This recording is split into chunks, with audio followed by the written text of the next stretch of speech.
Eh bien, merci au CNGE de me donner l'occasion de faire étape avec vous sur notre longue route, d'essayer de vous fournir un outil pour découvrir le malheur caché derrière la face sympathique de nos adolescents. Nous avons commencé ça il y a 18 ans, et aujourd'hui c'est une étape importante, avec cet article publié dans Early Intervention in Psychiatry, et qui met à jour le test TS-CAFAR. Le contexte, vous le connaissez rapidement. En 2000, il y avait une conférence de consensus qui nous demandait de créer des outils. Et justement, je travaillais depuis 2 ans sur une grosse enquête que j'avais menée avec Marie Choquet sur 4800 adolescents. On en avait sorti 404 adolescents de 12 à 18 ans qui avaient déclaré une tentative de suicide. Et on avait remarqué que si 31 avaient sollicité une prise en charge après la tentative de suicide, eh bien, il y en avait toute une série, 60%, qui n'avaient rien demandé, mais avaient consulté le généraliste dans l'année pour un autre motif. Alors, à partir de cela, nous avons construit le TS-CAFAR que nous avons publié en 2004, un test de dépistage de la problématique suicidaire des adolescents qui ne demande rien. Et donc le test TS-CAFAR ouvrait avec 5 questions d'ouverture sur les traumatismes physiques soignés, le sommeil, le tabac et le stress. Voilà. Ces questions d'ouverture ouvraient à 5 autres questions, et ça faisait une dizaine de questions.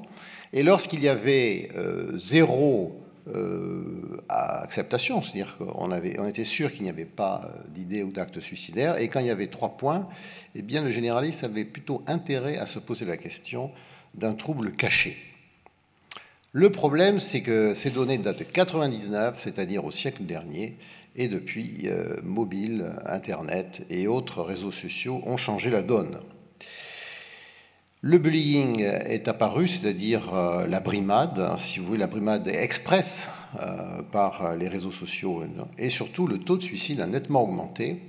Alors c'est un chiffre relativement peu connu, on l'a publié cependant en 2014, mais voilà 3 données que moi j'ai suivies avec la même opérationnalité, celle de 93, celle de 99, celle de 2012, et vous voyez un taux de suicide déclaré, de tentative de suicide déclarée par les filles, et qui grimpe de manière tout à fait étonnante.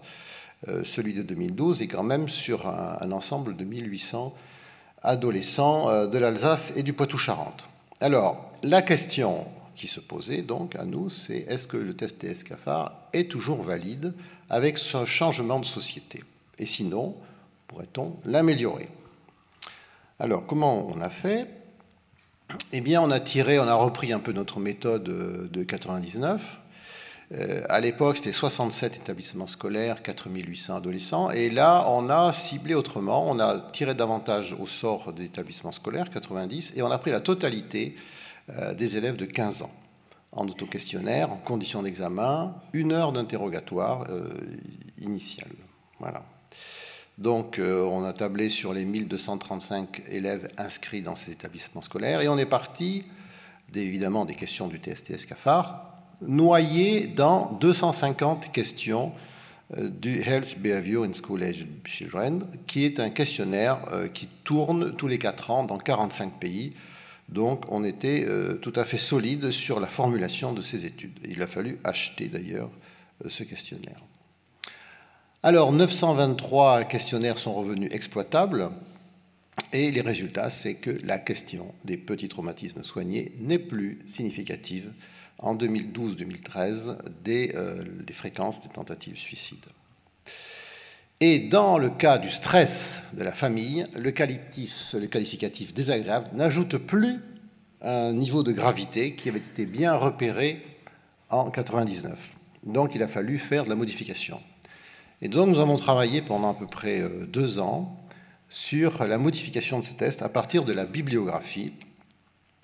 Nous avons introduit le bullying, les brimades verbales par texto, par smartphone, et les bagarres qui ne participaient pas au premier TS. Voilà. On a surtout axé nos références sur, à partir de 2011-2012. Ensuite, on a revu le stress. Il y a un excellent article de Houghton qui montre bien que l'intensité du stress dans un secteur ne donne pas la gravité, mais c'est le cumul dans deux secteurs. On voit bien que les adolescents, s'ils sont extrêmement stressés dans la famille, peuvent se récupérer à l'école, et ceux qui sont extrêmement stressés à l'école peuvent se récupérer dans la famille. Donc, arrêtons de mesurer l'intensité dans un secteur, mais regardons de près s'il y a cumul des secteurs atteints. Et un stress moyen dans deux secteurs est beaucoup plus grave qu'un stress intense dans un secteur. Donc nous avons pu réduire nos questions. Comme la problématique suicidaire est un acte choisi dans un trouble majeur aux dimensions biopsychosociales, je ne vous refais pas le topo, eh bien il a fallu cibler ces 4 dimensions. Et donc nous avons, pour le bio, nous avons gardé le sommeil qui est toujours très actuel dans son rapport avec les tentatives de suicide et les cauchemars aussi, très bien référencés. Le stress familial, comme je vous disais, et le stress du travail scolaire, c'est-à-dire je suis stressé par le fait de travailler à l'école. Au niveau social, on a introduit les brimades, qui est un aspect beaucoup plus récent, et les bagarres, et pour l'acte choisi, et le tabac, qui est un très bon marqueur chez les adolescents. Ce qui était très intéressant, c'est que les 2 premières lignes recoupent les 2 grandes catégories du malheur caché chez les adolescents, qui sont les troubles internalisés et les conduites externalisées. La problématique suicidaire définie est assez carrée, c'est avoir fait une tentative de suicide au moins une fois dans la vie, ou des idées suicidaires depuis 12 mois. Et bien voilà donc le nouveau test que nous avons construit et que nous avons testé sur les réponses des adolescents. Les brimades comptent pour 1 point si elles ne se situent que dans le cadre de l'école et si elles débordent le cadre de l'école et se passent sur Internet ou avec violence physique, 2 points. Les insomnies, si elles sont fréquentes, c'est 1 point. S'il y a présence de cauchemars, c'est 2 points. Le tabac, on n'a rien changé. S'il est irrégulier, c'est 1 point. Et 2 points si le tabac est quotidien. Et le stress, c'était grande nouveauté. S'il est que dans un secteur, je suis stressé par le travail scolaire ou je suis stressé en famille, 1 point. Et si c'est dans les 2 secteurs, eh bien, c'est 2 points. Donc, un score maximal de 8 points. Alors, à combien de points doit-on s'inquiéter? Alors, donc, voilà Cyril qui dort pas très bien, mais sans cauchemar, qui est stressé par le travail scolaire. Il a toujours peur qu'on l'attrape sur ses résultats. Il n'est pas de brimade particulier. Puis on s'aperçoit qu'à 16 ans, bon, il fume tous les jours un petit peu. Et il a 4 points. Alors voilà les résultats du pourcentage des idées de suicide par an ou de tentatives de suicide dans la vie à 15 ans, donc dans la population générale. Nous voyons que c'est à 3 points que se situe une inflexion, et ça c'est la grande nouveauté, c'est que ça se vaut autant pour les garçons que pour les filles. Nous avons été assez étonnés de ce résultat. Quand on regarde la courbe ROC, qui donne, si vous voulez, la performance de la sensibilité et de la spécificité, en gros, si c'était une diagonale, le test serait nul, et si la courbe se rapproche du numéro 100 en haut à gauche, eh bien, le test est parfait. Ça, donc, une courbe ROC se mesure à la surface en dessous de la courbe, et donc on voit que les performances du BITS sont tout à fait similaires, sinon supérieures, au test TST-SCAFAR avec moins de questions. Alors, l'étude est limitée aux Français de 15 ans, bien entendu, qui ont été interrogés à l'école en conditions d'examen et non en cabinet, donc ils ont rempli un papier. Mais ce qui était intéressant, c'est que les non-réponses étaient plus fréquentes chez les adolescents qui avaient des ISTS, donc le score est au moins minimum, il est peut-être plus élevé, et que le choix, surtout des questions, se base sur une littérature beaucoup plus récente que le test TSCAFAR qu'on avait montré au siècle dernier. Alors, c'est très simple. Quand Kevin passe, parce qu'il a mal à la gorge, eh bien, à l'occasion de l'entretien, est-ce que tu dors bien? Pas de souci. Et le travail scolaire, très intéressant. Et quand tu prends le bus pour rentrer à la maison, tu as les boules ou pas? Voilà. Mais à l'école, on se moque de toi ou dans le bus, voilà. Et puis, ça c'est un conseil à vous donner, on ne demande jamais à quelqu'un s'il fume, on demande d'abord si ça fume autour de toi. Et puis après, oui, ça fume beaucoup. Et toi? Ben oui, comme les autres. Voilà. Hein, ce qui permet de poser cette question devant les parents. Et l'acronyme qui a été choisi, BITS, c'est un acronyme utilisable en anglais. Voilà. Alors le problème, c'est qu'il faut le valider en médecine générale, et c'est tout notre projet. C'est l'étude de MICAS. C'est une étude que nous menons actuellement sur 3 continents et 4 pays. Donc la Suisse, le Luxembourg, Bruxelles, les continents d'Amérique centrale, d'Afrique du Sud, avec la Réunion, et puis les sites que vous voyez, avec, je précise, un financement entièrement associatif payé par des généralistes. Voilà. Eh bien, je vous remercie de votre attention.